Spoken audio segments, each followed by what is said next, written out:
Үзэгчиддээ арай мэнд хүргэе мэдээллийн хөтөлбөр эхлэж байна. Анхаарлаа хандуулна. Галт суманд 10 дугаар сард цас их орсон байна. Орсон даруйд хэмжиж үзэхэд 60-аас 70 см, суусан үед хэмжиж үзэхэд 20-оос 30 см орж мал бэлчээрээ өвсгөө болж 3 хоног хашаатай байсан байна. Цагийн хүнд нөхцөлд байгаа учраас сумын удирдлагууд аймгийн удирдлагуудад хандаж манай суманд өвлжилт хүндрэх төлөвтэй байна. Бидэнд анхаарал хандуулж ажиллах хэрэгтэй байна гэдгийг хэлж байна. Бид хүн бол одоо өөрсдийн нөөц болцоогоор бол нэлийн хадланд хичээл өвсийг бүрдүүлэх тал дээр бол нэлийн анхаарч ажиллаж байгаа.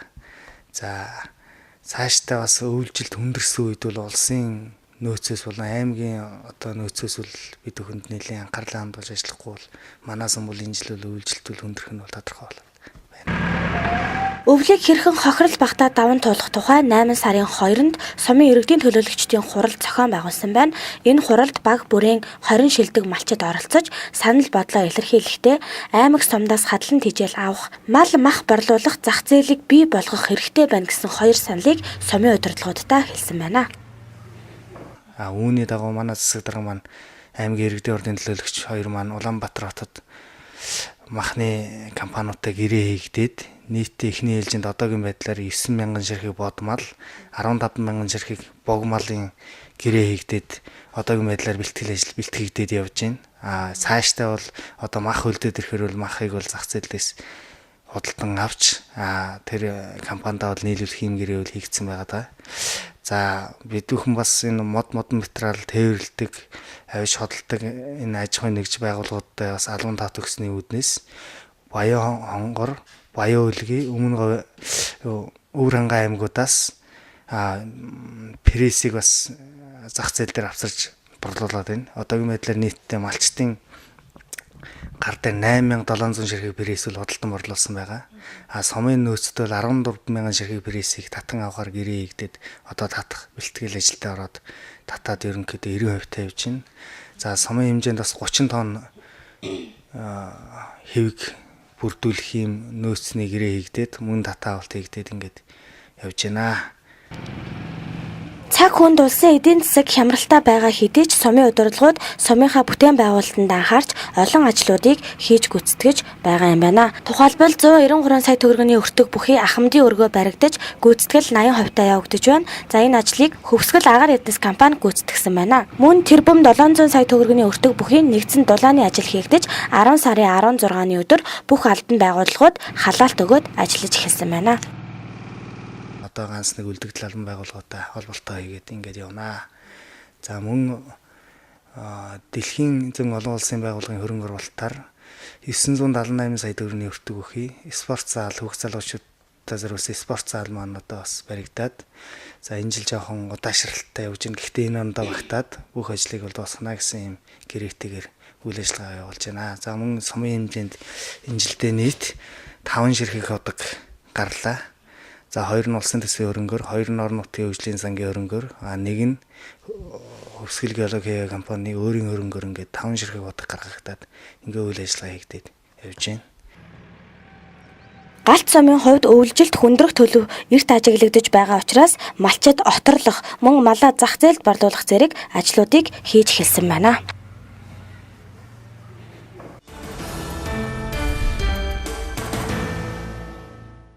Ерөнхий боловсролын сургуулийн бага ангийн сурагчдын донд жил бүр уламжлал болгон зохион байгуулдаг ногоон гэрэл цагаан шугам 2017 тэмцээн өнгөрсөн амралтын өдөр боллоо. Энэ жилийн тэмцээнд сургуулиуд маш их ач холбогдол өгч сайн оролцсныг аймгийн цагдаагийн газрын замын цагдаагийн тасгаас хэлж байна. Сургуулийн насны хүүхдүүдэд замын хөдөлгөөний аюулгүй байдлыг хангахтай холбоотой хууль дүрмийн мэдлэг олгох, замын хөдөлгөөнд аюулгүй соёлтой зөв оролцох, гэмт хэрэг зөрчлөөс урьдчилан сэргийлэх зорилгоор жил бүр уламжлалт болгон зохион байгуулж байна. За ногоон гэрэл цагаан шугам 2017 тэмцээнд Мөрөн сумын 8 сургуулийн 3-аас 5 дугаар ангийн тус бүр 12 хүүхэд 2 багшийн хамт оролцож байна. Энэ тэмцээний маань гол зорилго нь болохоор сургуулийн насны хүүхдүүдэд замын хөдөлгөөний анхан шатны мэдлэг олгох, гэмт хэрэг ослоос урьдчилан сэргийлэх гол зорилготой. Тэгээд энэ тэмцээний бас ерөнхий боловсролын өмнөх насны буюу одоо цэцэрлэгийн хүүхдүүдийн дунд тэмцээн нь болохоор хавар болдог.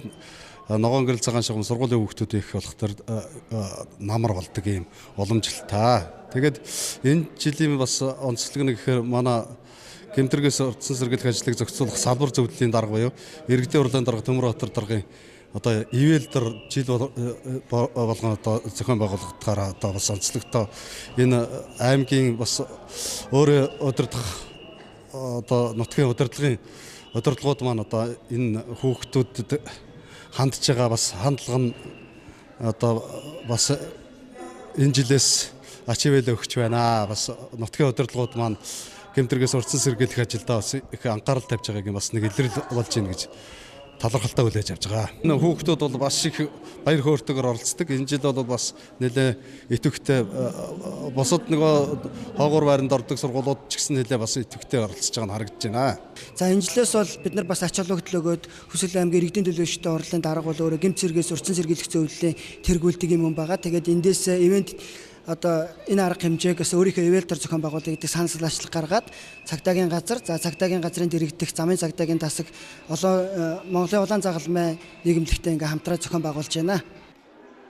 За ногоон гэрэл цагаан шугам тэмцээнийг цаашид аймгийн иргэдийн төлөөлөгчдийн хурлын даргын ивэлдор жил бүр уламжлал болгон зохион байгуулна гэдгийг хэлж байна. За энэ жилийн ногоон гэрэл цагаан шугам 2017 тэмцээн, за гэрийн даалгавар, мэндчилгээ хамтдаа, буйха тэмцээн, урлагийн тоглолт гэсэн 5 төрлөөр зохион байгуулагдлаа. За сургууль бүр жилээс жилд энэ тэмцээнд идэв санаачлахтаа сайн оролцож байгаа гэдгийг аймгийн цагдаагийн газрын замын цагдаагийн тасгаас хэлж байсан юм а. За хүүхдүүд замын хөдөлгөөний тал дээр томчуудаас илүү мэдлэгтэй байгаа. За мөн томчуудаа хийх зүйл байдаг гэдгийг ч энэ үеэр хэлж байсан юм а. Одоо анхны удаага л хэлсэн. Томчуудаа андаж ер нь юу гэж хэлэх вэ? Зутаанд гарцаараа гарахад ногоон гэрлэлээр гарч байгаарэ. Найзуудтай. Найзуудтай ч гэсэн. Ногоон гэрэл цагаан шугамаараа гарч байгаарэ гэж хэлмээр. Ягууны гарцаараа тэгээд ногоон гэрэл асгалаар гарч байгаарэ. Дандаа хөвшил болгоорой л гэж хэлмээр. Ер нь ингээд замаар гарч байхад ер нь хүндрэлтэй асуудал юу байдаг вэ? Машин ногоон ягууны гарцны ногоон гэрэл асж байхад машин хүрээд ирэхэд их үг байдаг. Тэгэхээр жолооч ах нартай. Тэгээд ногоон гэрлээрээ явж байгаарай л гэж хэлмээр. Аха. Дүрмээ биелүүлж байгаарай л гэж хэлмээр. Энэ тэмцээнд хэд удаа гарч байна? Хоёр дахь жилдээ. Ер нь энэ тэмцээний гол ач холбогдлыг чи юу гэж ойлгодог вэ? Хүмүүсийг осол оёлоос хамгаалж осол оёлоос урьдчилан сэргийлж чадна гэж боддог. Өөр бол зөндөө их мэдээлэл авсан байгаа тийм ээ? Тийм. Явган ер нь ямар гэрлээр яаж явах ёстой вэ? Явган ногоон гэрлээр цагаан гарцаараа гарах ёстой. Томчуудаа ер нь хандаж хэлэх үг юу байна? Хүүхдүүдэд цэцэрлэг сургуульд нь өөрсдөө хүргэж өгж байгаагаар. Зам тээврийн орчлоос урьдчилан сэргийлж байгаараа гэж. Анх удаа орж би цод эрдэнэ сургуульд сурдаг. Эндээс ер нь ямар мэдээлэл авч байна? Найзуудаа ер нь ямар мэдээлэл өгч байна? Эндээс би их олон сайхан мэдээлж авлаа. Дээрээс нь мэдгүй хүү дүү нартаа зааж өгөхийг би ойлголоо. Томчуудаа хандаж юу хэлмээр байна? Томчуудаа дөрмөө бэлтэж өчөөрөө гэж хэлмээр байна. Сургууль дээр зам тээврийн осол хэрэгээс урьдчилан сэргийлэх чиглэлээр сэрэмжлүүлэг, үзүүлэн таниулах материалыг шинээр хийх, за мөн сургуулийн орчинд замын хөдөлгөөний аюулгүй байдал хангагдсан байх талаар, за мөн замын хөдөлгөөний аюулгүй байдлын талаар хичээл сургалтыг явуулж байгаа эсэх, за хүүхдийг зам тээврийн ослоос урьдчилан сэргийлэх чиглэлээр 2016-аас 2017 онд хийх ажлын төлөвлөгөөг шалгах, гэмт хэрэг ослоос урьдчилан сэргийлэх чиглэлээр эцэг эхийн зөвлөл байгуулах, за хийгдэж байгаа ажлын тайлан зэрэг мэдээллийг авсан байна.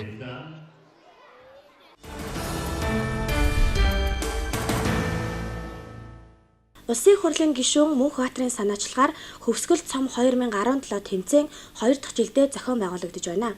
Энэ жилийн тэмцээн 5 төрлөөр зохион байгуулагдлаа. Khuvsgul цом тэмцээнийг цаашид төрлийг нэмж жил бүр уламжлал болгон зохион байгуулах юм байна. Улсын хурлын гишүүн Мөнхбаатар хөвсгөлчүүдийн спортын хөгжлийг дэмжих, мөн бүх нийтийн спортыг дэмжих зорилгоор энэ тэмцээнийг зохион байгуулж байна. За өнгөрсөн жил шатар, ширээний теннис, сагсан болон гар бөмбөгийн тэмцээнийг зохион байгуулж байсан бол энэ жилээс марафон гүйлтийн тэмцээнийг шинээр зохион байгууллаа. За тэмцээний нээлтэнд улсын хурлын гишүүн Мөнхбаатар, аймгийн засаг даргын ордогч Эрдэнэбаатар нар болон бусад зочид төлөөлөгчид оролцлоо. Нэг онцлог нь бол энэ мөрөн суманд маань үйл ажиллагаа явуулж байгаа төрийн болон нутгийн удирдлагын байгууллагууд түншлэн аж ахуйн нэгж байгууллагуудыг одоо өргөнөөр оролцуулдаг ийм тэмцээн. За энэ нь нэг талдаа спортын хөгжил, нөгөө талдаа байгууллага аж ахуйн нэгжүүд одоо хүмүүс маань хоорондоо танилцаж, багаар одоо ажиллах чадвар нь нэмэгдэн. За үйл ажиллагаагаа хоорондоо уялдуулах ийм боломж нөхөрсөг энэ тоглолтуудыг бий болох үүднээс л энэ тэмцээнүүдийг зохион байгуулж байгаа юм. Цаашид бас нэр төрлийн одоо нэмж тэмцээнийхээ үргэлжлүүлэх бодолтой байгаа. За хүмүүс манай өсөлчүүдийн маань хүсэж байгаа, санал тавьж байгаагаар бол хөлбөмбөгийн тэмцээнийг нэмж оруулаач гэсэн. За мөн шагаан харвааг оруулаач гэсэн юм хүсэл тавьсан байгаа. Мөн боксing спортыг оруулж өгөөч гэсэн. Эдгээр спортуудыг одоо ирэх 2018 тэмцээнд нэмж оруулж улам үргэлжлүүлнэ. Түүнчлэн бас сум орон нутгаас энэ жил одоо хийж оролцож байгаа бас онцлог байна. Өнгөрсөн жил ихэлсэн гэхэд бас энэ хүмүүсийн маань тамирчдын манаас хүсэн хүлээдэг тэмцээн болсон байна. Өнгөрсөн энэ жил бол 600 гаруй тамирчид орж байна. Өнгөрсөн жил хичнээн одоо тамирчин оролцож байна. Тэгээ өнгөрсөн жил бас их сайхан өргөн болсон. Манай иргэд их олноор оролцож байгаа. Энэ жил бол одоо сумдаас орж нэлээд олон тоотой болсон байна. Ирэх жилээс ингээд спортын маань нэр төрлүүд нэмэгдэхээр бол одоо би 1000 гаруй одоо тамирчид оролцсон юм сайхан тэмцээн болох болов гэсэн юм хүлээлт байна. За тэрээр цаашаад спортын чиглэлээр үйл ажиллагаа явуулж байгаа клубүүдийг дэмжиж ажиллана гэлээ. За ингэхдээ орон нутгийн удирдлагууд хамтран зохион байгуулж оролцвол илүү үр дүнтэй болно гэдгийг хэлсэн юм а. За Khuvsgul 2017 сагсан бөмбөгийн тэмцээнд эрэгтэй эмэгтэй тус бүр 20 гаруй баг оролцож байна. Тэмцээний шүүгчээр Монголын сагсан бөмбөгийн холбооны шүүгчид ажиллаж байна. Сагсан бөмбөг нь бол талбай дээр 5, замынтай 2 байгаа. Волейбол нь бол 6, бас замынтай байгаа. Эхлээд зоон тавагдсан байгаа 6 зоон. Тэгээд нэг зооноос 2 баг гараад нуглаад 6 үлдээд дахиж нуглаа 3 үлдээд 20 гарах байгаа. Тэгээд эхний 3 бай шалгаруулах. Тэмцээний шүүгч Улаанбаатараас ирж шүүж байгаа юм. Тий, Улаанбаатараас. Хичнээн шүүгч ирсэн байна. Одоогор бол сагсан дээр бол 3 шүүгч ирсэн байгаа. Үндсэн сагсан бөмбөгийн албанаас ирсэн. Khuvsgul цом 2017 буюу сагсан бөмбөг болон гар бөмбөг, ширээний теннис, шатар зэрэг тэмцээнд 72 багийн 600 гаруй тамирчин оролцлоо.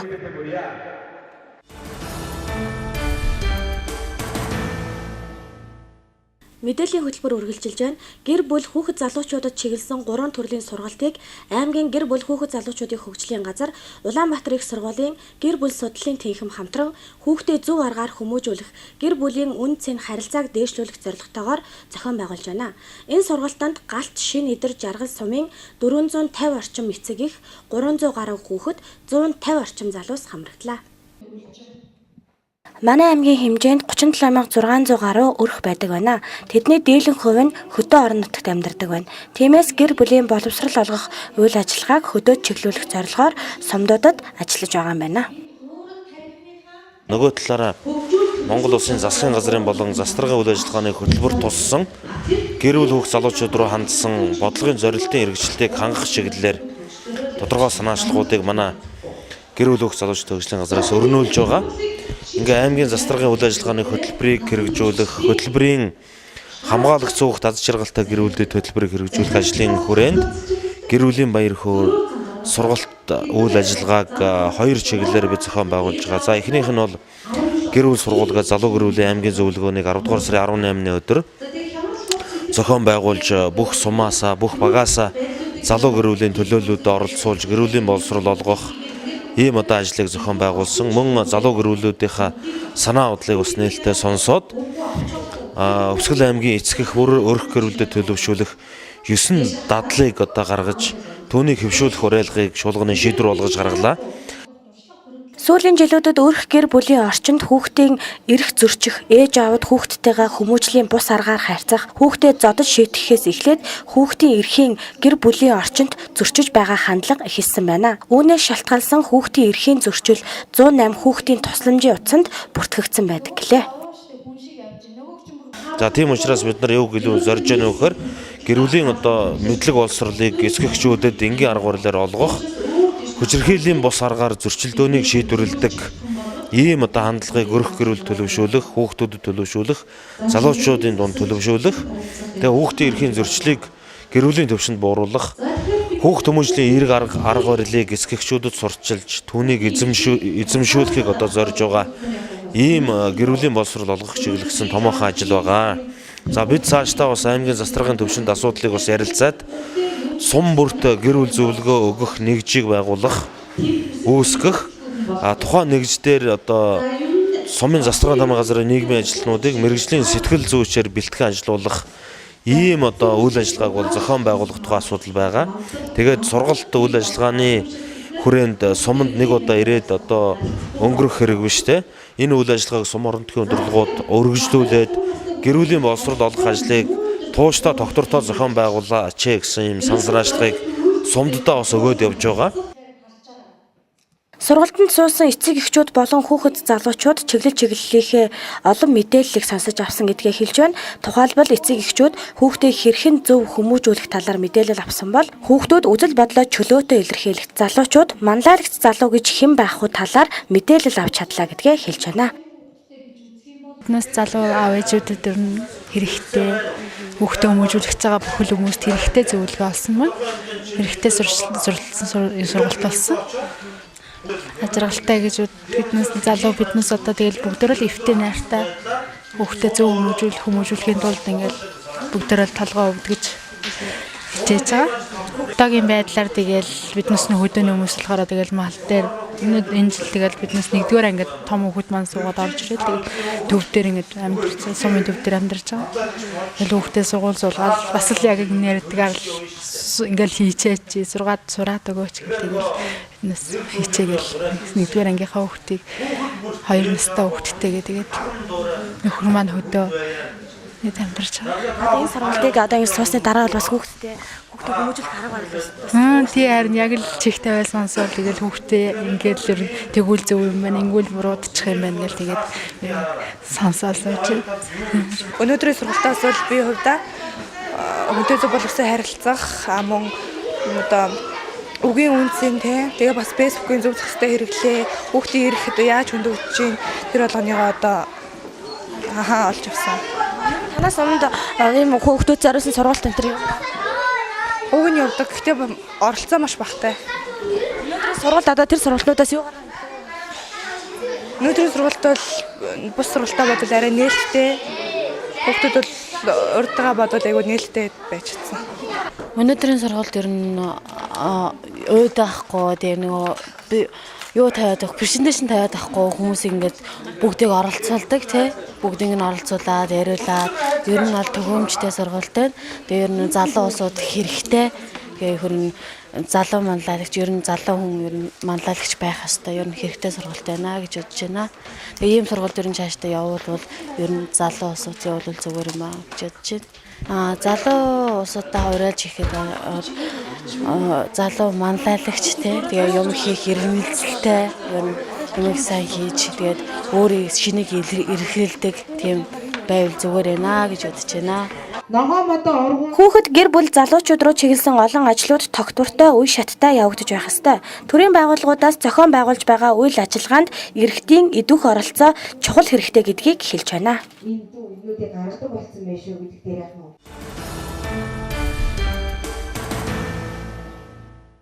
Манай аймгийн 15 суманд хүүхэд харах үйлчилгээний нэгж үйл ажиллагаагаа явуулдаг. Нийт 73 хүүхэд харагч ажилтдаг байна. Эдгээр сумдаас галт жаргал суманд үйл ажиллагаа явуулж байгаа хүүхэд харах үйлчилгээний талаарх мэдээллийг хүргье. За манай аймгийн галт суманд наран дэлгэр жаргал суманд од хүүхэд харах үйлчилгээний нэгж үйл ажиллагаагаа явуулж байна. Нэг хүүхэд харах үйлчилгээний нэгжид 15 хүүхэд байдаг байна. Эдгээр 2 суманд нийт 30 хүүхэд хамрагдаж байгаа юм байна. Галт сумын наран дэлгэр хүүхэд харах үйлчилгээний нэгж за хүүхэд бүрийг зөв дадал хэвшилд сургах хүүхэд хөгжих дата орчин бүрдүүлэн ажиллах зорилготойгоор үйл ажиллагаагаа явуулж байгаа юм байна. 4 сараас ахвал үйл ажиллагаа явуулж эхэлсэн. 2-5 настай хүүхэд хамрагдаж байгаа. Дүрс таниулна, тоо, сифр таниулна. Тэгэл дүрс бодуулж юм бичүүлнэ. 4-5 настай хүүхэдтэй юм бичүүлнэ. Жаргал сумын од хүүхэд харах үйлчилгээ хүүхэд бүрийн сурч хөгжих ээлтэй аюулгүй хүртээмжтэй тоглох орчин бүрдүүлж хүүхэд бүрийн бүтээлч үйл сэтгэл ханамжийг дээдлэн зөв нэгдэлтэй байх чадварчиг нөхцөлийг бүрдүүлэх зорилготойгоор үйл ажиллагаагаа явуулж байгаа юм байна. Хүүхдийн танин мэдэх хүсэл эрмэлзэлд тулгуурлан бие эрүүл сэтгэл ариун зан үнэнч байх эерэг чанар төлөвшөхийн үндсийг бүрдүүлэх зорилт тавин ажиллаж байна. Од хүүхэд харах үйлчилгээнд улсын цэцэрлэгт хамрагдаж чадаагүй сургаагүй хөдөөний голдуу хүүхдүүд хамрагддаг байна. Хүүхэд харагч нар нь сургалтанд сууж хүүхэд харагчийн гэрчлэгээ болон ажиллах зөвшөөрлөө авсан иргэд ажиллаж байгаа юм байна. 2-3 насны 4-5 хүүхэд үлдсэн нь болохоор 3-5 насны хүүхдүүд байгаа. Хөгжимд дуу байна. Хүүхдүүдийн гарыг зөвшөөрүүлэх хичээл орж ийн одоо зураг бодуулдаг ч юм уу те дөрөс ингэж хийлэгдэг бодлын шавраар юм хийлэгдэг одоо бүтээлүүд маань тэнд хийцэн байгаад байгаа. Хүүхдүүд маань өөрсдөө хөгжил 2-5 настай 2 настай хүүхдүүд бол яг 5 настай хүүхдүүд ч сэтгэж чадахгүй гэсэн мөрчлөө бас би юунаас тодорхой хийн гэж үздэг. Цэцэрлэгт хамрагдаагүй цэцэрлэгийн мөртгөлээс хоцорсон нэлээд дэлгэх хүмүүс байдаг. Одоо ингээл хүүтний үйлрэл болж 10 сар 11 сар гэхээр малчтын хүүхдүүд маань дэлхүү орж ирдэг. Тэгээд ер нь бол нэлээд л ажиглагддаг шүү дээ. Айгүй манай 15 хүүхэд нь бүрдсэн байхад танад хүүхдээ өгье гэсэн хүмүүс айгүй орж ирдэг. Хүүхэд харах үйлчилгээний тухай хууль хэрэгжээд жил гаруй хугацаа өнгөрч байна. Энэ хугацаанд аймгийн хэмжээнд хүүхэд харах үйлчилгээг чанартай зохион байгуулах, сургуулийн өмнөх боловсролд хамрагдаж чадахгүй байгаа 2-5 насны хүүхдүүд болон хөгжлийн бэрхшээлтэй хүүхдүүдэд хандсан ажил үйлчилгээг тогтворжуулах, тэдний хөгжих хэргийг хангах зэрэг үйл ажиллагааг тогтворжуулахад анхаарч ажиллаж байгаа юм байна.